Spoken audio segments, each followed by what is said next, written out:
Good evening and welcome to the third week of Focus Season 2025. Liberated people on the way.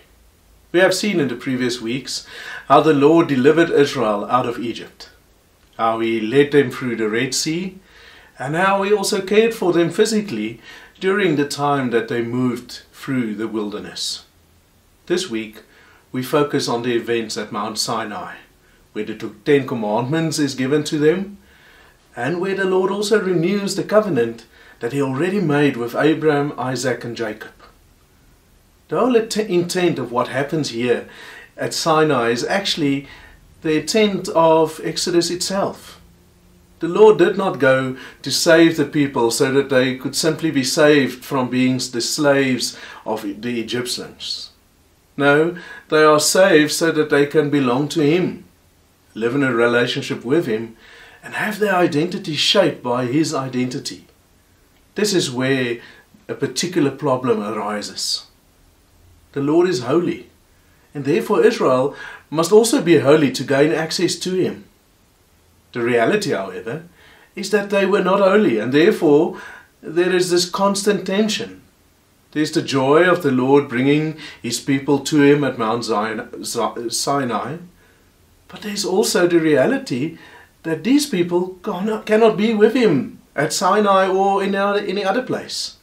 In Exodus 19 verse 21, when the Lord calls Moses up to the mountain so that He can give him the law, then the Lord first sends Moses back to the people to warn them yet again that none of them are allowed to come up the mountain. After all, if they were to see the Lord, they would certainly die.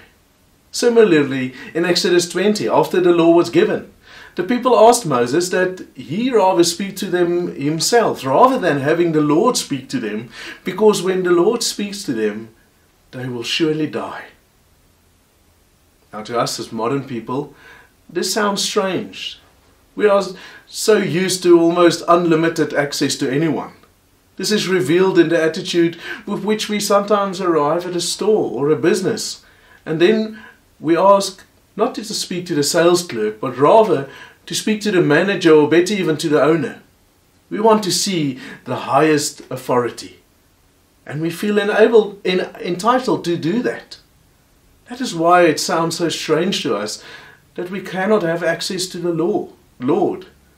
Even to us who realize that we can access God's presence only through the redemption of Christ, the passages about having no access to God sound strange. Perhaps because we've become so accustomed to this privilege that it actually started to feel like a right. Now the question is, how do we respond to passages like this, where the holiness of God is presented as something that prevents us from approaching Him? The first reaction is to have no reaction, saying, well, we're not living in those times anymore, and therefore we don't have to worry about it. After all, we have access to the Lord now, and let's just enjoy that. But perhaps wonder and awe are better responses. We see this in the way that the New Testament writers write about the holiness of God.